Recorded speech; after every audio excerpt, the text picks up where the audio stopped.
دا د باډیل درې د بیلابیلو کلو او بانډو اوسیدونکي دي. دلته په دې موخه راټول شوي چې د اسلامي امارت سره د تلپاتې همکارۍ ټټر ووهي.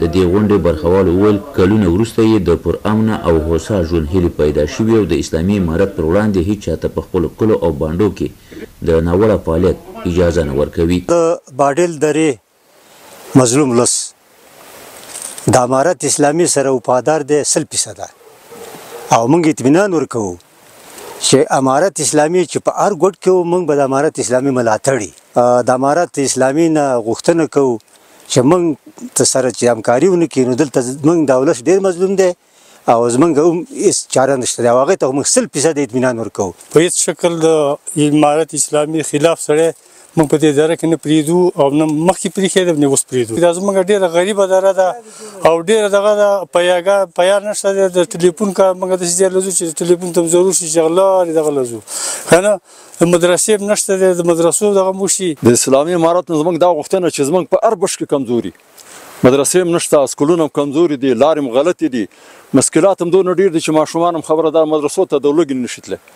خپل لرګي په شاکل تاسو ولیدل په دې لارې باندې. نو چې موږ سره هر بخش کوشش وکړو او موږ ان شاء الله تعالی چې اسلامي امارت د هر مسلمان په نظر موږ یو څوک یو قام یو څه نه پرېږدو. ان شاء الله موږ ته قرباني کوو او د دې خلکو سره همکاري مرګري. د باډیل درې ته د نرنګ ولسوالۍ ورغلو مسؤلینو په جوړه شوې غونډه کې د ګډون پر مهال له اسلامي امارت سره د جهادي مبارزې په اوږدو کې د قومي مشرانو او سیمې د اوسیدونکو قربانۍ وستایلې او په خلکو یې د شنو ځنګلونو ساتنې او اسلامي امارت سره په همکارۍ ټینګار وکړ. باډیل درې ته د موږ راتګ په دې بنا باندې اوس دغه ولسونه مشکلات نږدې جاجه ووینو او دا ساحه ووینو. دلته چې موږ سره کوم خبرې وې هغه د ولس سره شریک او د ولس مشکلات موږ د نږدې جاجه واورو. نو په دې خاطر هم سفر راکړی باډیل درې ته. موږ ان شاء الله تعالی خپل قوم او ولس ته دا ډاډ ورکوو چې ان شاء الله لکه څرنګه چې موږ پخوا واده د تاسو سره کړی وه چې اسلامي امارت کومې وعدې کړي دي هغه ان شاء الله تعالی پوره کړي دي. اوس هم ولس ته ډاډ ورکوو ان شاء الله چې زموږ کوشش وي ان شاء الله تعالی د پروژو په هکله باندې وي، د امنیت په هکله باندې وي او نور چې زموږ څومره وس وتواني ان شاء الله تعالی دوی ته به موږ کوو. ان شاء الله هر خدمت چې ان شاء الله ورته کوو. نارنګ ولسوالۍ په ټوله ساحه کې د فتح نه وروسته داسې یو کار نه دی شوی چې هغه یو چاته د تشویش وړ وګرځي او زموږ الحمدلله په هرې درې ته مجاهدین په جمعه کې یووالي د درې بر سر ته خیږي او د خپل امنیت دپاره او د خپل ولس دفاع دپاره په ټولو منطقو کې ګرځي. تاسو وینئ چې دا د خوشحال باندې هغه اخرنۍ ساحه ده چې د ګړنګل او د کلیګل سره سرحد لري.